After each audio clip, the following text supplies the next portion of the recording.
Hello out there. Hi. Hello. Hello. Okay, good, good. I can't see anyone, but you can see me and hear me, right? Yes. Okay, great, great. Hi. Hi, Sally. Hi. Great. And Yoko's here. Keiko, Satoyu, Hasumi. You know, it's September now, isn't it? Does anyone have any special plans for September? September. No. Nothing Yeah, we special? have Silver Week. Okay. This Oh. end of month, but Mhm. so far I don't have any plans. I see. Well, I think I mentioned last time that I was probably going to Akita with my daughter this month, and so we will be going in 2 weeks. So Wow. I'm looking forward to that. I've never been to Akita. Which city? Akita. Akita City, yeah. Mm. Yeah, yeah. So that's Sato's birthday in oh, Oh, September. Happy birthday. happy birthday. Great. Let me open the chat so I can see what's happening here. Oh, oh. yes. Okay. Anyone else have a birthday in September? Nobody else? Yeah. My daughter's birthday is September. Okay, Oh. nice, Oh. Wow. Happy birthday. nice. How old is your daughter? She is 12 years old. 12. Okay, great. Almost a teenager. Yeah, and the teenager, young teenagers are a little bit difficult for parents. Well, I understand. I understand. My kids are 18 and 15.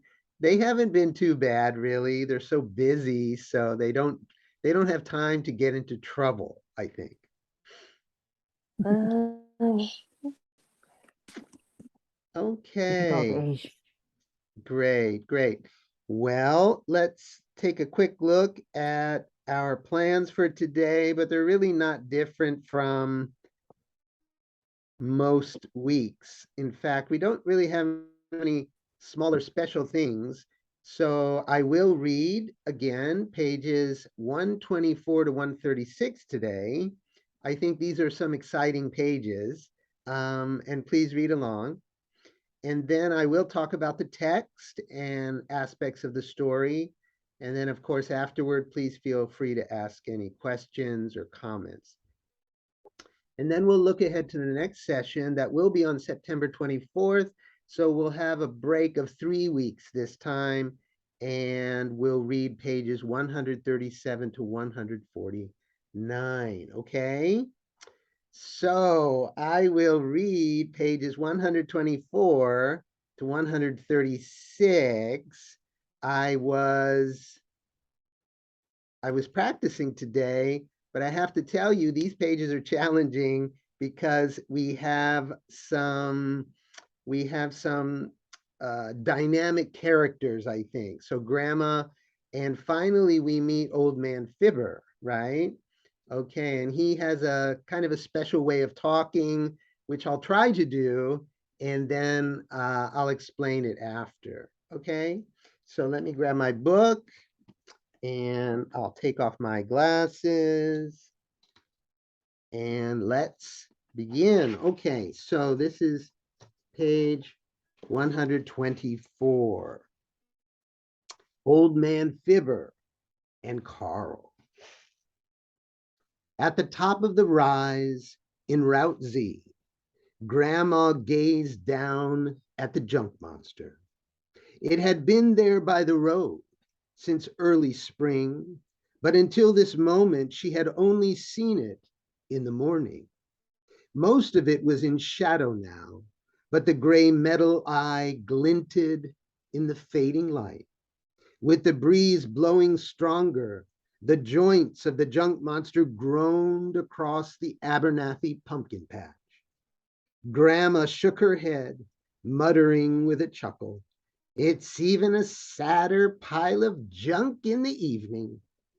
As she clumped down the hill, her eyes roaming over the farmhouse and the barn and the mountains of scrap metal, she drew up short at the sight of something else.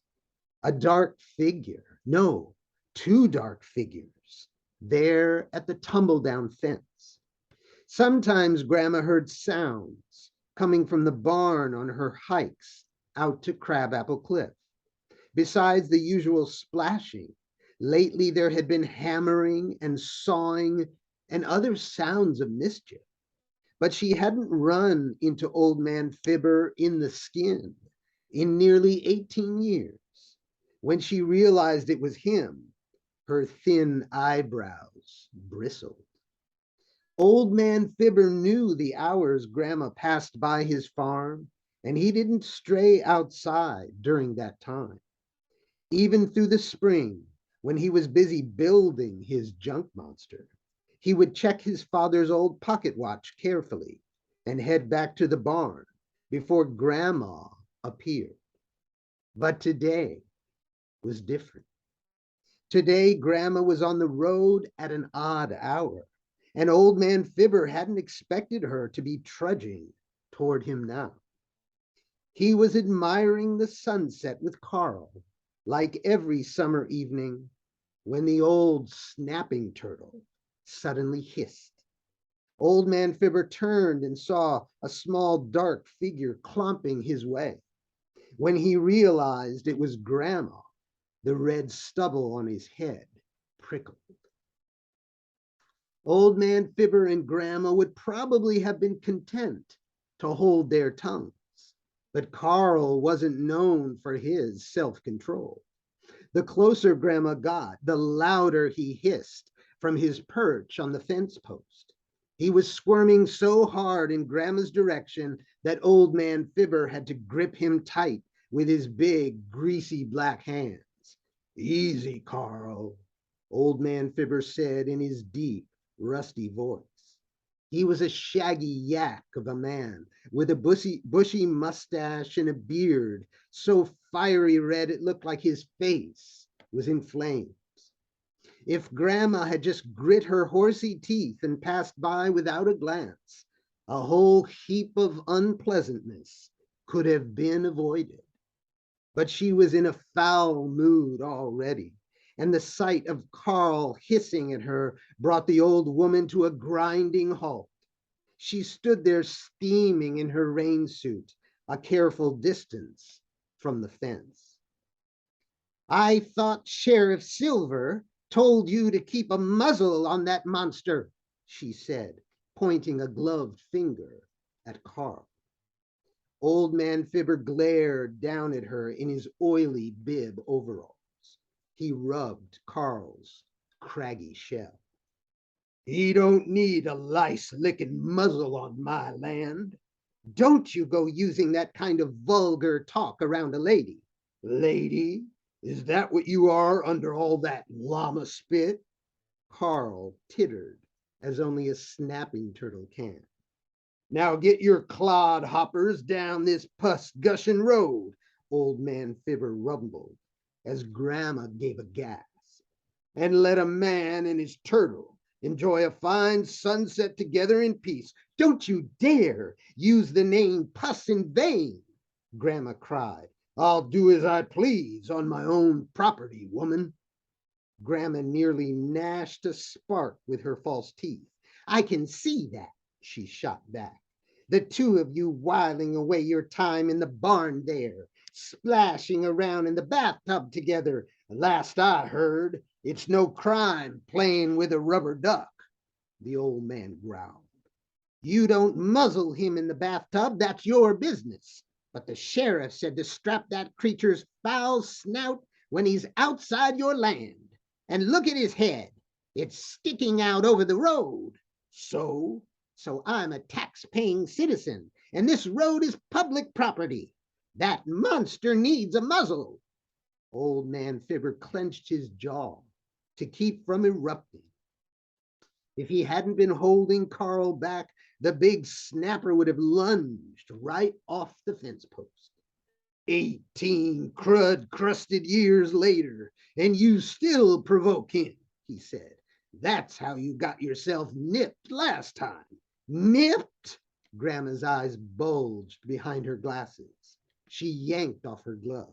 Look at this finger. That monster chomped my pinky and wouldn't let go. It was a mangled mess. Even Doc Sprinkle couldn't save it. Carl snapped madly at the sight of Grandma's pinky. And whose hairy pit-sniffing fault was that? We was minding our business, fixing Waterboy's shears, when you went and provoked him. That monster attacked me.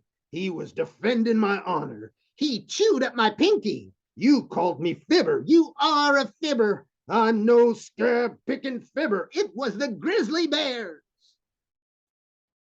There was a pause, though Carl went on snapping. Old Man Fibber's eyes, bloodshot from a lack of sleep, suddenly glistened. He spoke in a softer rumble. I saw what it was, and it wasn't the grizzlies. He pointed his long nose up at the junk monster. This here is what I saw, more or less. You have to imagine the hair. Grandma gazed up at the junk monster, listening to it groan. Her mind reeled back to the time she was 12. Everyone believed it was the grizzly bears that had gotten them. Everyone but Old Man Fibber. Back then, he was just 9, a gangly, red-haired kid and a whiz with machinery.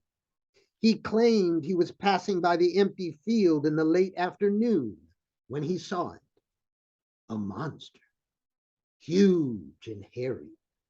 He hid behind a leg of the water tower as it lumbered past, groaning and holding one eye, heading in the direction of Crabapple Cliff. Then he ran to the high school gym, where the whole town had gathered for a surprise party to celebrate the mayor's 28th birthday. He tried to tell people what he saw.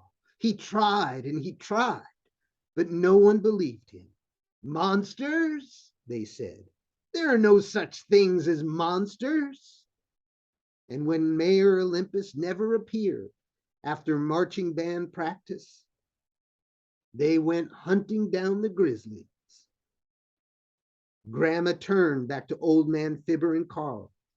Fibber, she said, the only monster that's ever been in Booney Point is that turtle. I know what I saw, the old man thundered. I've been putting up with this Fibber business for 69 years and 331 days. I may not be the dinosaur you are, but I can hear them gates of heaven creaking open for me, and I'm not having that wrongful dirt-flinging name carved into my headstone. I started this life as airborne, and that's the way I'll be flying from it. Well, if you take that monster with you, Grandma sniffed, pulling on her glove, you just be sure to muzzle him before you two fly off. Heaven is public property, you know. She snapped at Carl with her horsey teeth and went strutting up the road. Carl was so beside himself he chomped right onto the fence post. I'll show you, Old Man Fibber called to Grandma's back. I'll show you, squeeze. At the sound of her nickname, Grandma stopped dead in her tracks. Tears pricked her eyes. Then she bit her quivering lip and continued up Route Z. I'll show you all, Old Man Fibber railed as Carl gnawed on the fence post. I'm no fibber. I'm airborne. You hear me? I'm airborne. A whack on the nose. It was nearly dark by the time Grandma stepped off Route Z and tromped over to the edge of Grizzly Woods. The sun had disappeared in a blaze of color, replaced by the moon, round and bright. The old woman's mood had grown more sour than a jug of chunky milk. Not only was she hungry and thirsty, not only was she hot and sweaty and tired, not only did she get soused with llama spit, but she had suffered another foul run-in with Old Man Fibber. Grandma clicked on the flashlight and aimed it up the path. She squinted through her glasses and frowned. The final hike through the thick forest would be like venturing into a cave. Grizzly Woods was dark enough during the day. She had never moved through it at night, but at least she knew the path by heart and had a flashlight in hand. Grumbling to herself, Grandma stepped over the large root of a big sap maple and entered the forest. The moon struggled through the treetops, giving only a faint glow. She paused and slowly swept the beam through the trees. "I'm warning you," she called out to the darkness. "I'm in no mood for mischief today." She listened hard, but heard only the rumble of her own stomach. Though Ben was still playing the bongos on Crabapple Cliff, it was out of earshot. And by the time she drew closer and could have picked up the sound, the drum would be dead silent. Grandma trudged ahead, her rain suit rustling in the hush. About halfway to Crabapple Cliff, she noticed a white glow over the path. She stopped, pointing her flashlight at the branch of a gumnut hickory. The eyes of a great frosty owl gleamed back like headlamps. The big bird hooted gruffly at Grandma. No owl likes a flashlight in its eyes, and least of all this brand of bird. Then it flapped its wings and swooped down. Grandma ducked as it swept over her head. "Hey!" She spun around and searched for the owl. She found it perched on the branch of an oak tree. The owl was gripping another overhanging limb with its talons, and in those talons was Grandma's yellow rain hat. "Give me back my hat!" Grandma cried. "Give it back!" The owl closed its eyes. Grandma strode over to the tree and scowled up at the owl. "Drop that hat, buzzard! Drop it!" The owl just sat there. Of course, Grandma was something of a squirrel when it came to climbing trees, and she had the fleeting notion to scrabble up that ragbark oak, then quickly drop the idea. If she got anywhere near the branch, the owl would probably fly right off, taking the hat with it. Instead, she beamed her flashlight at the ground and found a scatter of acorns beneath the tree. Maybe if she hurled up a handful, she could startle the owl into lifting off and leaving her hat behind. She pinched the flashlight under an armpit, tugged off her gloves, and stuffed them in the pockets of her raincoat. Then she reached down, her hand set to scoop at the acorns, when she heard a rough snort from behind. Grandma grabbed the flashlight and whirled around. In the beam was the face of a large moose. "No!" she shrieked as the moose's snout closed in. "I'm in no mood!" Then the animal's big tongue flicked out and licked a lump of the wet goldenrod from Grandma's shoulder. Grandma groaned and tromped up the path toward Crabapple Cliff. She was too tired to run, and the lanky moose easily kept pace, licking at the back of Grandma's raincoat. The sweet smell of freshly chewed goldenrod soon attracted 2 more moose. Now there were 3 moose tailing Grandma, licking at her rain suit and jousting over the largest lumps. Grandma always did her best to brave the licking. It wasn't just the moose taboo that kept her from driving them off with her rolling pin each day when they started licking at her like a lollipop. What made her grit her teeth and continue clomping onto Crabapple Cliff was the thought of Mayor Olympus. "At least they turn back when I leave the forest," she would reason to herself. "They seem skittish of the cliff, and they do help with that horrible llama spit. But this had been a remarkably bad day. On top of everything else, an uppity owl had just stolen her rain hat. As hard as she tried to hold to the image of Mayor Olympus and bear the rough licking in the darkness, her patience finally snapped when the three jostling moose bumped her from behind and nearly knocked her flat. "That's enough!" she screeched, spinning around and whacking the nearest moose on the nose with her flashlight. The moose bellowed in surprise and turned in fright. It loped away into the forest, followed by the others. Grandma sighed as she watched the moose disappear beyond the beam of her flashlight. Then she turned and continued plodding up the path toward Crabapple Cliff. She felt bad in a way about whacking the moose on the nose. It wasn't so much the moose that made her frown. It was her memory of Mayor Olympus. Then the scene was playing in her head like a scratchy old movie. She was sobbing in a chair in the Olympus music shop. He was sitting across from her, holding her hands. She looked up to see his kind, twinkling eyes. She heard his voice, deep and musical. "Squeeze," he was saying. Grandma's eyes grew wet. "I'm sorry, Mr. Mayor," she whispered to the darkness. "I'm sorry I whacked that moose on the nose."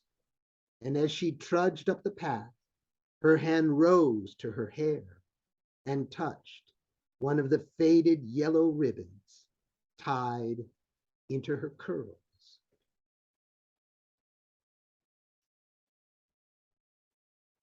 The drumbeat dies. Under the full moon shining onto Crabapple Cliff like a spotlight, the ogre danced. It continued gliding gracefully through the darkness, hardly making a sound, except for that constant clinking in its belly. Ben was playing the bongos, of course, but just barely. The burst of joy of that afternoon had finally ebbed as the sun sank into the sea. Now he was like a wind-up toy running down. Any second, he thought, his hands would finally stop for good. And he knew what would happen when the drum fell silent. Ben peered through the gloom. The monster was matching his rhythm, slowing its movements. He watched as it drifted near the tree, then danced below him. He could see its face clearly now. The eye was still silver, but no longer sparkling, and its mouth was open and drooping, the dark tongue flopping out to one side. Above the wind and the waves, he could hear its breath, hard and rough. "It's tired too. Just a little more and maybe it will stop. Maybe it will leave." But the ogre went on wiggling its hips, its great gut rattling. And before Ben realized it, his body was slumping into the branch beside him. His arms were dangling dead in the air. He had no more strength to play the bongos. In fact, he hardly had the strength to sit there in the tree. He was so tired, he just closed his eyes and hoped it would all be over soon. Now I warn you, the next part gets pretty gruesome. And I know your mother would want me to skip past it. She would probably say that children ought to be spared from things this foul. But I, for one, don't think it helps to hide under the covers when beauty turns to boils. Hug your teddy bear tight, that's fine, but look life square in the eye. Because the truth is, and it's true even when you don't believe it, the truth is, you're bigger than any boil that might rise up beside you. Put that in your piggy bank. Ben knew the monster had stopped dancing when the jangling in its belly quit. He then heard a throaty groan, and he braced himself for the terrible roar. But instead he heard heavy footsteps pounding away. Surprised by the sound, Ben opened his eyes and saw the ogre moving to the edge of the cliff. It stopped there, its back to him, a huge black shadow by the crashing sea. Ben watched, waiting and wondering. Seconds later, the shadow began to shake.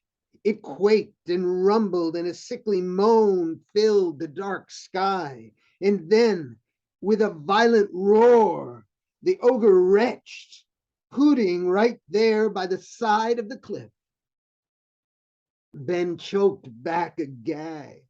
He couldn't make out what was tumbling from the monster's mouth, but he heard clinking and clanging in the gush. Then, with a final heave, the last of the things that had been rattling around inside the ogre's belly spilled to the dust of Crabapple Cliff. Just hearing all this secondhand is enough to turn the stomach, I know. It wasn't much fun to describe, believe me. But I think you'd agree that actually witnessing the ogre in such a state would be far worse. It's lucky for Ben this didn't happen in broad daylight, with the ogre right there by the crabapple tree. Still, he felt queasy to his toes and nearly toppled to the ground, but managed to grab hold of a branch to steady himself. In that instant, though, he took his eyes off the huge shadow hunched over in the darkness. When he looked back, the monster was gone. Ben blinked. His eyes fell on what the creature had left behind. A large, dark mound, glinting here and there in the moonlight. Okay? So let's talk about it. Okay, so let's see. Let me share my screen.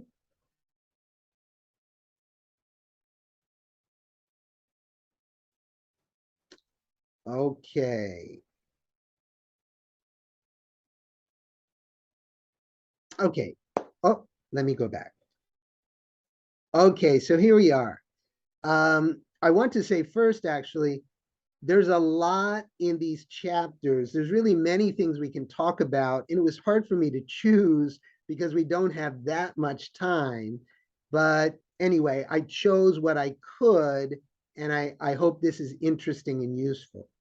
So page 124, paragraph 3, this is Grandma we're talking about. She drew up short at the sight of something else, a dark figure, no, two dark figures there at the tumble down fence. So this expression, draw up short, means to stop suddenly, okay? So when she saw this figure, you know, this dark figure, she suddenly stops, right? But I also said a dark figure, no two dark figures. So it doesn't simply say, two dark figures there at the tumble down fence. It says a dark figure, no two dark figures. So why do you think I did that? Do you have any guesses? I'll tell you, of course, but I'm wondering if you have any guesses. Why did I include that no two dark figures?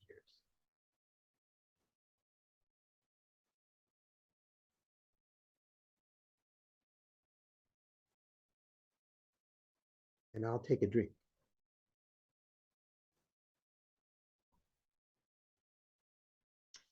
Well, the reason is, I think, if you think about it this way, so it says, this is Grandma, this is from Grandma's perspective, right? She saw something, a dark figure, no two dark figures. So it's like, it really is Grandma's point of view. I think it really emphasizes Grandma's point of view in that moment that she sees a dark figure, no two dark figures. She's looking more closely and sees two dark figures, right? So I think it really emphasizes Grandma's point of view and in a way puts you in her shoes. And the word tumble down, which I think is a nice word, it sounds nice. Tumble down means falling into ruin, dilapidated. This is actually a good vocabulary word too, dilapidated. So it means falling into ruin, like everything on the farm, right? The farm was described earlier when Ben was walking past it, and we learned that everything is kind of falling into ruin, and that's what tumble down means, okay? So page 124, paragraph 3, but she hadn't run into Old Man Fibber in the skin in nearly 18 years. So in the skin, it's really not a common idiom, but it's something I invented, I think, which means in person, right? But you'll see that I think it works as kind of a country flavored expression, but it also connects in a way with the next scene where we see Old Man Fibber, okay, in the skin. So they haven't seen each other in 18 years. They don't live that far apart, but there's bad blood between these two and they don't want to see each other, right? So when she realized it was him, her thin eyebrows bristled. So bristle as a verb means hair or fur standing upright away from the skin, typically as a sign of anger or fear, okay? So she probably feels both angry and also fearful. Okay, now we're finally meeting Old Man Fibber. He's a really important character in the story, and there are a lot of things going on with him, okay? So the first thing I want to emphasize is, it says, he was admiring the sunset with Carl like every summer evening. So now we know that Carl is a turtle. We didn't know exactly who Carl was until now, right? Of course, I did this on purpose from the beginning, so it's another small mystery. And now we know Carl is his turtle, a snapping turtle, which are dangerous kind of turtles, right? Snap and they really bite really hard and they don't let go. But see, Old Man Fibber is this big, rough man, but there's a real soft side to him. And this is communicated right away. He was admiring the sunset with Carl like every summer evening. So every evening he likes to go out to the fence and he likes to look at the sunset with Carl. So I think that helps to soften his character in a way, because he has a sensitive soul, right? So he was admiring the sunset with Carl like every summer evening when the old snapping turtle suddenly hissed. Old Man Fibber turned and saw a small dark figure clomping his way. That's Grandma. When he realized it was Grandma, the red stubble on his head prickled. And prickle means an unpleasant feeling that is like the feeling of having many small sharp points against your skin. And I just mentioned that Grandma's, when she realized it was Old Man Fibber, her thin eyebrows bristled. And then Old Man Fibber realizes it's Grandma and the red stubble on his head prickled, right? So they both have this same feeling. And I did that on purpose, of course, to show that they have some very strong feelings about each other, right? In a similar way. Okay, and let's continue with Old Man Fibber, page 125, paragraph 3. And he says, easy, Carl. Old Man Fibber said in his deep, rusty voice. So rusty, of course, means like, if you see this picture, these are rusty keys, right? So of course, a deep voice, but why is his voice rusty? What do you feel by that? Anyone? Why would I say his voice is rusty? Does that give you any feeling or impression? Any thoughts? He Take- hasn't talked for a long time. Excellent, yes. So I think one of the important points is he doesn't really have other people around him. He's really by himself. Maybe he talks to Carl a little bit. But anyway, he doesn't really talk a lot. So his voice is rusty. That's the idea. And also it gives a feeling of the quality of his voice as well. It's kind of like rusty. You know, if something's rusty, it's creaking. And so I think it also, in a way, describes the tone of his voice. And he was a shaggy yak of a man. This is a yak, okay? This is a good picture of a yak. And I think it helps to visualize this character, right? He was a shaggy yak of a man with a bushy mustache and beard, so fiery red, it looked like his face was in flames. So that's a pretty strong way to describe his appearance. And it also expresses the idea that he can get angry, right? That he has a temper. He has a hot temper. Okay, let's continue page 125, paragraph 4. So here's an idiom. The sight of Carl hissing at her, at Grandma, brought the old woman to a grinding halt. So a grinding halt is to stop suddenly and completely. That's a grinding halt. And now Grandma and Old Man Fibber are talking together, and she says, I thought Sheriff Silver told you to keep a muzzle on that monster. So usually a muzzle is used for a dog typically, so a dog won't bite. And this is a muzzle in the picture. So that's the idea, that the sheriff, after that incident with Grandma, where Carl bit Grandma's pinky, her finger, and chewed on it and mangled it, that the sheriff said that Carl needs to have a muzzle when he's out in public. Okay, now this is a little bit hard to explain. And when I was thinking about explaining it, I realized that this is probably very hard to translate as well. Okay, but this is really important to Old Man Fibber's character, and also I think the humor of the character too. So he says, this is the first time he uses this kind of expression. He don't need a lice licking muzzle on my land, okay? So this is lice.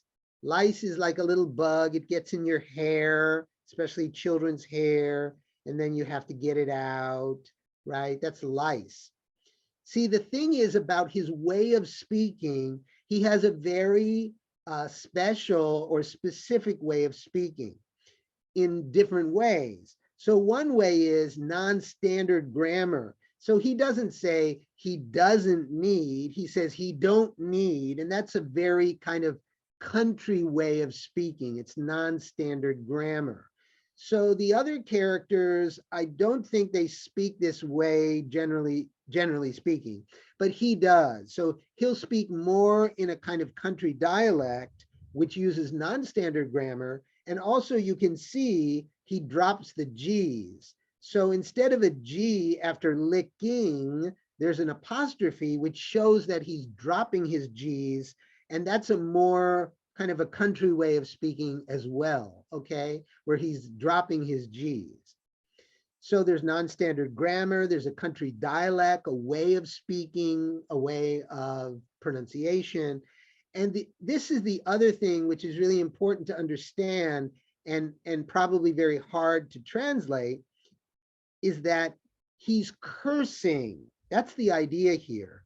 All these things like lice licking and pus gushing, these are his way of saying bad words, okay? In a clean way, because this is a book for kids and for adults, and I didn't really want to use bad language. There was no point in really using bad language, but I wanted to give the character this feeling or flavor that he's always cursing. But the curses he uses are really nonsense. It's really nonsense, but it sounds funny. And that's the whole idea behind the character's cursing, okay?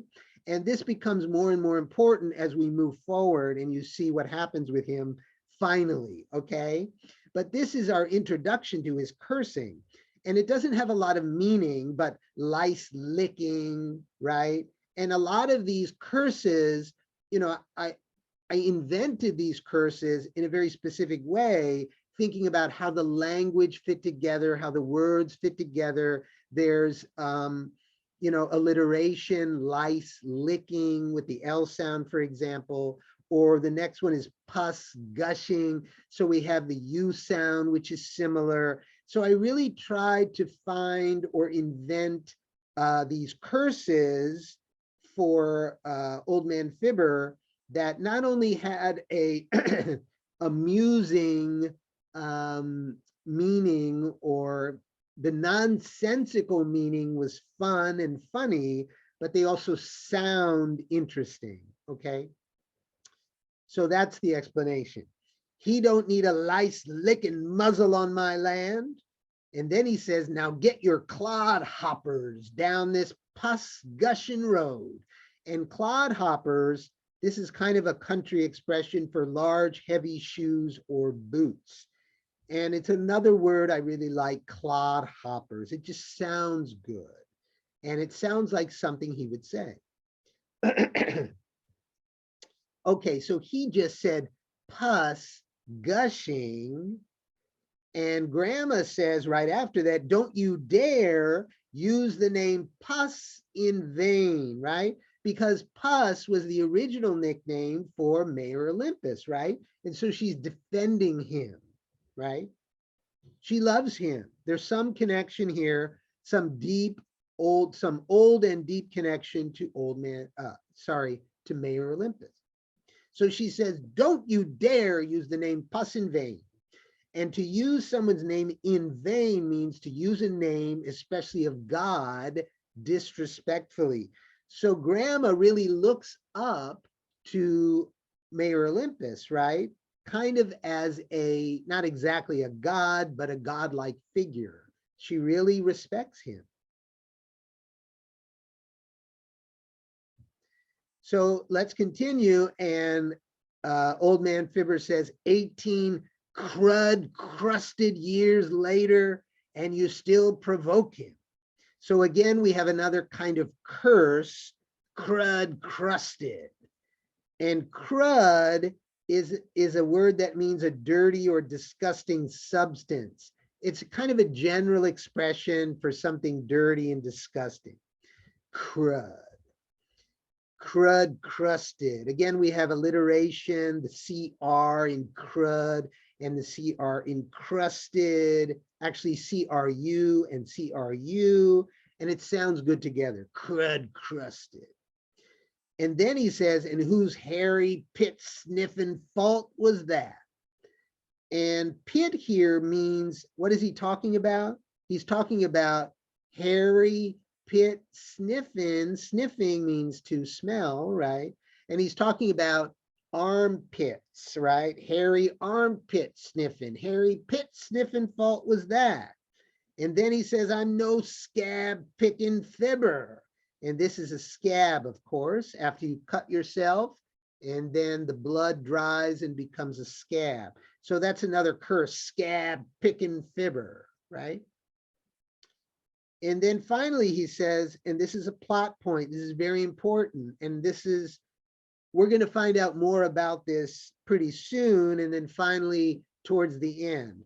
The plot point is I started this life as airborne, and that's the way I'll be flying from it. Okay, this is an important sentence, and there's a lot packed into this sentence about the continuing plot. But here it's important to emphasize the idea that I started this life as airborne. So that was his original nickname. Something happened and he became Old Man Fibber. He became Fibber. So his nickname changed from airborne, which he apparently likes. He likes the name airborne and he wants that nickname back. He wants that again, and he hates the nickname Fibber because he says, I'm not a fibber, right? I'm not a liar. And then page 128, paragraph 7. Oh, sorry, this is a mistake. It says plot point. It really should say this is an idiom, okay? This is an idiom. Carl was so beside himself, he jumped right onto the fence post. So this idiom, beside yourself, beside himself, means a feeling or emotion so strong that it makes you lose control. So Carl was so angry, so upset that he bit onto the fence, right? And he was just chewing on the fence. And Grandma got away. So he's chewing on the fence. So that's an idiom, sorry, not a plot point. And then page 128, paragraph 8, this is a plot point. And he says, I'll show you, Old Man Fibber called to Grandma's back, I'll show you, squeeze. So this is the first time we hear Grandma's nickname, right? Squeeze. What does that mean? We will find out. And then here's a comparison. It's similar to a simile or maybe a metaphor. The old woman's mood had grown more sour than a jug of chunky milk. Okay, so you know there are many sorts of descriptive language in the book. For me, this is one of the more favorite descriptions.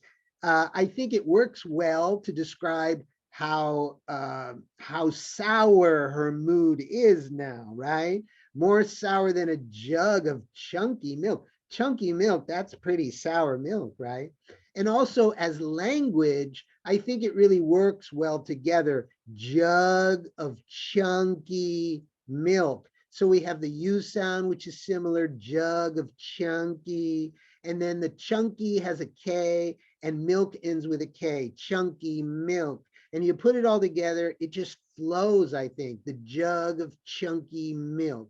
So as, so the meaning works, and I think also the language itself, the way it's put together, I think works too.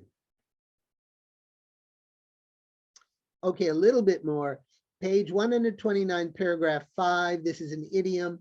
Though Ben was still playing the bongos out on Crabapple Cliff, it was out of earshot. Out of earshot means too far away to hear. Out of earshot. And we have another plot point right after this where it says, and by the time she drew closer, by the time Grandma got closer to Crabapple Cliff and could have picked up the sound, could have heard, the drum would be dead silent. So I think this is a little bit scary, right? Because we find out before it happens, before we see the scene with Ben, we find out that the drum is going to go silent, and not just silent, but dead silent. That means completely silent. But the word dead also suggests that this is going to be very dangerous for Ben, right? So we know in advance that the drum is going to go silent. Something's going to happen out on Crabapple Cliff. And that, I think that helps inject or give some suspense to what will happen in the next chapter. And we have another comparison here. Of course, Grandma was something of a squirrel, when it came to climbing trees. So this is an expression that's kind of like a simile, but the expression is something of a something. So grandma was something of a squirrel. So she's like a squirrel or similar to a squirrel, something of a squirrel.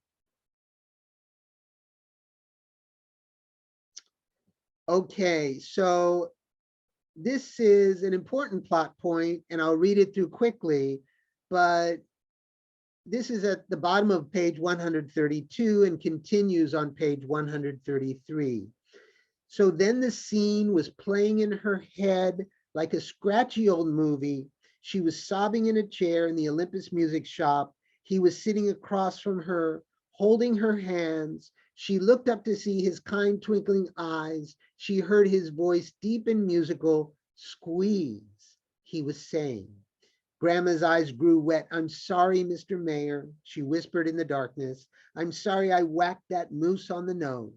And as she trudged up the path, her hand rose to her hair and touched one of the faded yellow ribbons tied into her curls.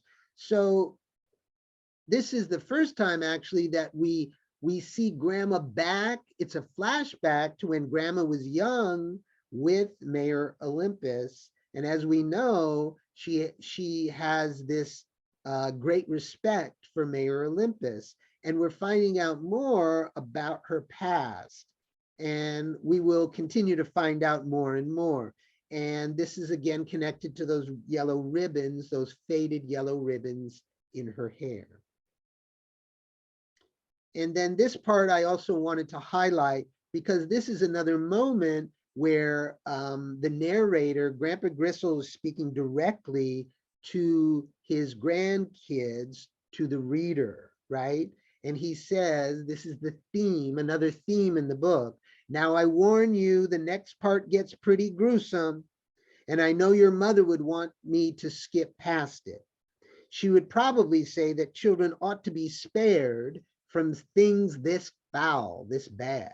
But I, for one, don't think it helps to hide under the covers when beauty turns to boils, when beautiful things turn to ugly things, bad things. Hug your teddy bear tight, that's fine, but look life square in the eye. Because the truth is, and it's true even when you don't believe it, the truth is you're bigger than any boil that might rise up beside you. Put that in your piggy bank." So the last two sentences, the truth is you're bigger than any boil that might rise up beside you. This means, of course, that your spirit is bigger than any trouble you might have in your life, that you're always bigger than any problem, any trouble, any struggle, that you're always bigger than that. And I think that's an important message within the book itself. And that is what Grandpa Gristle is communicating to his grandkids, and what I guess I, as the author, am communicating to the reader. And it says, put that in your piggy bank. So this is not really an idiom. It's something I'm inventing or using as kind of an idiom. But put that in your piggy bank means remember that. This is important. This is an important message. Remember this. And then finally, at the end, page 135, paragraph 8. "And then with a violent roar, the ogre retched, hooting right there by the side of the cliff." So retch means to make the sound and movement of vomiting. It doesn't necessarily mean that you're vomiting. It could mean that it's almost vomiting, okay? That's retch. But I use the word hoot, and hoot is the sound that an owl makes, okay? But I'm using the word hoot as a slang term to mean vomiting in this book, okay? It doesn't usually mean that, but I'm using it that way. And the reason I am is I didn't really want to use the word vomit or barf or some other word that typically means vomit. I wanted to do it in a more indirect way that was more interesting. And in fact, as you'll see, the word hoot also alludes to an owl's behavior. So I just said that it's the sound an owl makes, but it also connects to the way an owl eats. And you'll see, I won't say anything more about that right now, but you'll see very soon what I'm talking about as we continue the story, okay? So that's what hoot means in the book. Okay, so that was a lot. And anyway, we don't have too much time, but I'm happy to go over as usual. So let me open it up to your questions or comments, okay?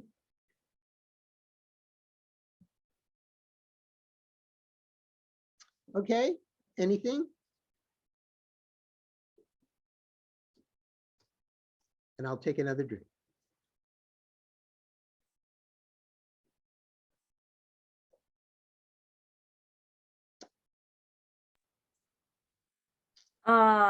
Yes, I have a comment. That's Yes, what I remembered when I reading at the page 125 125. So you mentioned that the old man fever had a rusty voice, but at the same time, I remember the pumpkin patch. So that was rotten and rusty. So I saw it's very connected to the description of the pumpkin patch. So That's a this good is point, too. idea. I think so, yes. The pumpkin patch is, everything is in ruins, right? So I think we can imagine that not only is his voice rusty, that the whole environment is rusty, right? All the machinery, the junk monster, the parts of old machines and things like that. So yes. So I understand the old man fever's character from the description of pumpkin patch and this part. So I definitely know that he is very lazy person because he doesn't care about his appearance. Right. So it was very funny for me. That's true. I think that's also a good point, that he doesn't care about his appearance or the environment. And I think if we go back to the nicknames, you know, he started as Airborne, and we'll find out why. That's an important chapter, and that's coming pretty soon. And then after that, you know, it's like no one believed him. And then his whole life has been kind of a, do you know this word? He's been kind of a, I'll type it right here. He's been a recluse. A recluse is someone that lives by themselves, and they don't, you know, they don't really interact with other people. And so he's been a recluse for much of his life. I have a question. What is the difference between seclude and recluse? So a recluse is a kind of person. So secluded secluded means something is secluded. This is an adjective to describe a location, for example, a secluded location. It could be a place that's distant and hard to reach or hard to get to. But a recluse is specifically a person that is separated or separates themselves from other people. Yeah, because I saw recluse and seclude on the なんだっけ英検 first grade really? vocabulary. So I remember I remember this is a very difficult word. Yes, But yes. just want to figure out what is the difference. Yes, yes. Well, yeah, the Aiken level 1, grade 1 has these kinds of words. That's definitely true. Other questions or comments?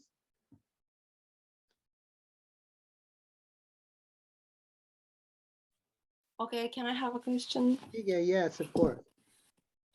So my question is on the page 129 and the paragraph, second paragraph.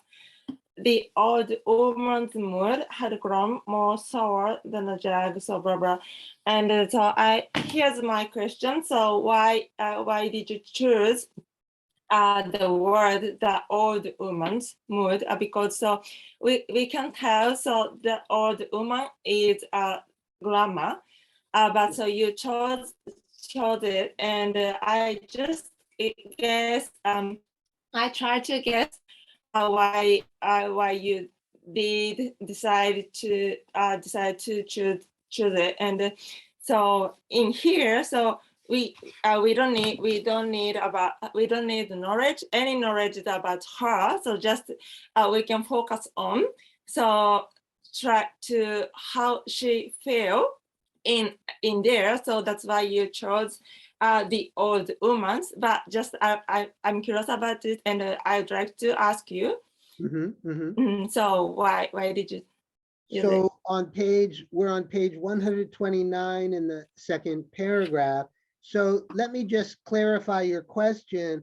So is your question, why did I use the old woman instead of using grandma in that sentence? Yes, right.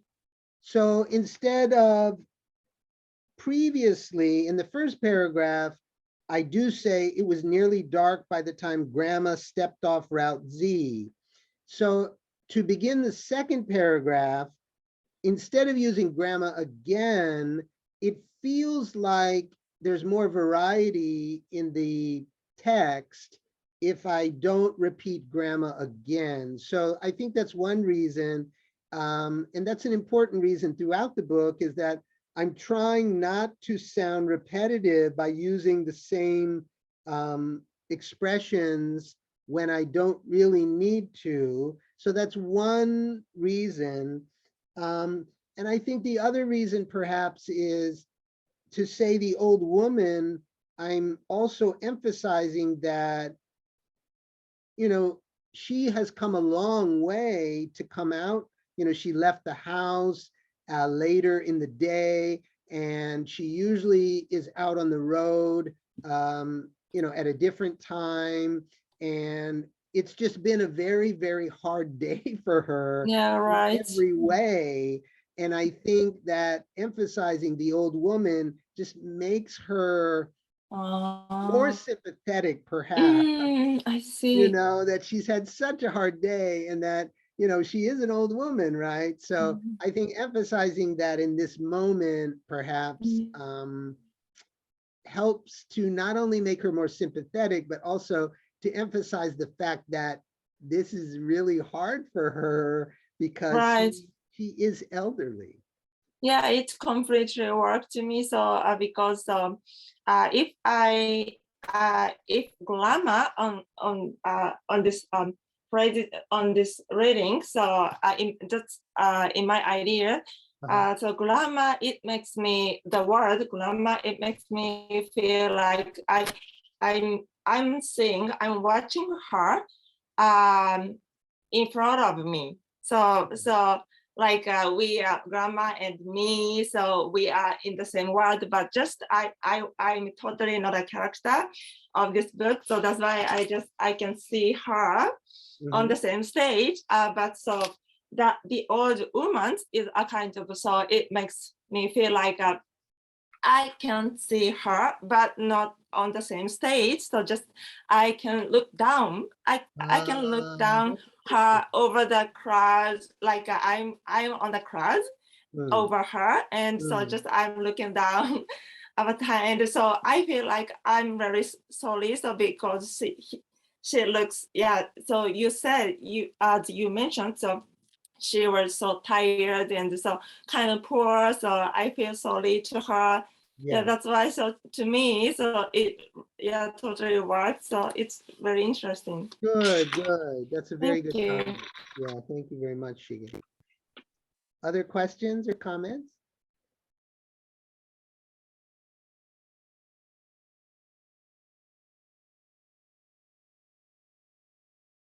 Anything is fine. like I said, there's these chapters, there's just so many things going on, and there's many things we could talk about, but there's also limited time. But other questions or comments, anything?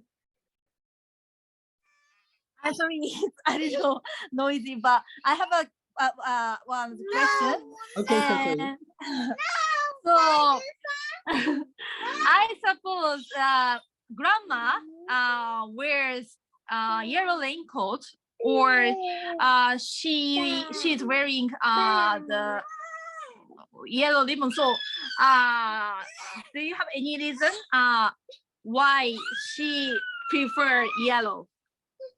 Yes, excellent question. Why does she prefer yellow? Okay, well, I'll give you a hint. You know, the ribbons in her hair, these are faded. These are not something that she bought recently. These are faded yellow ribbons.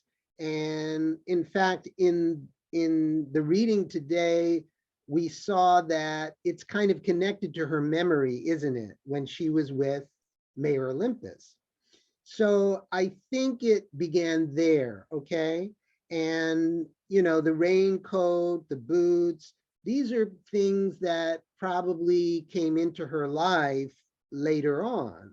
So my suggestion would be, as we continue moving through the story, think of it that way, is that when she was a child, when she was much, much younger, the yellow ribbons came into her life, and she's had them ever since.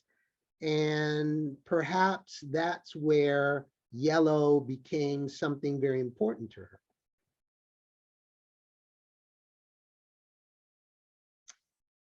Okay, good question. Another good question. Anything else today?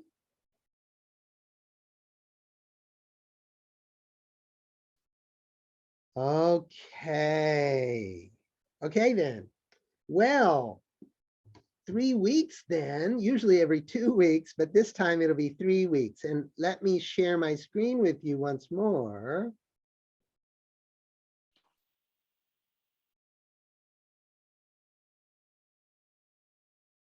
Okay, so the next session of our book club is on September 24th. And this is because I'll be traveling to Akita on the weekend of September 17th. I think I mentioned that I'm going with my daughter because she's interested in Akita International University. So we're going to an open campus that weekend. And when I come back, I can tell you about my trip, and hopefully everything will go smoothly. It's very far from Hiroshima, but I'm sure everything will go well. So we'll see. I'll let you know. So for homework, please read pages 137 to 149, okay? And again, many thanks to everyone who has been hosting and taking part in spin-off events for this book club. And does anyone have anything to share? Satoyu, do you have anything to share about that, or anything you'd like to say? Anyone? I currently studying for TOEIC or Eiken, so it's a little busy. So I stopped the spin-off, but I'll start again from maybe in the middle of October. Okay, great, great, great. Okay, thank you for letting us know, and good luck with your studying. Okay, and the last thing I wanted to mention is I'm trying something new at Ego Station. I'm hosting a small group space on Friday evening, September 23rd. This is the day before our next book club.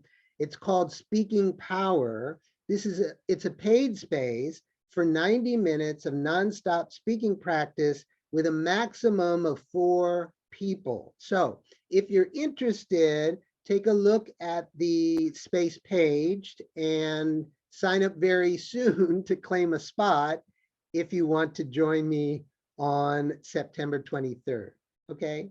Yeah, I applied to that. Oh, yes, yes, thank you so much. Yes, and I look forward to it. We do need a minimum of 2 people Yeah. for the event. So we have 1 right now, and that's great. And hopefully we'll have at least 1 more, but maybe 3 or 4. Okay, but we'll find out. It's still several weeks away. So yeah, that's about it. If you do have any questions about that space, the Speaking Power space, you can always send me a direct message through Ego Station, and of course I'll respond. So, okay. Well, okay, great. Anything else today? Anything else?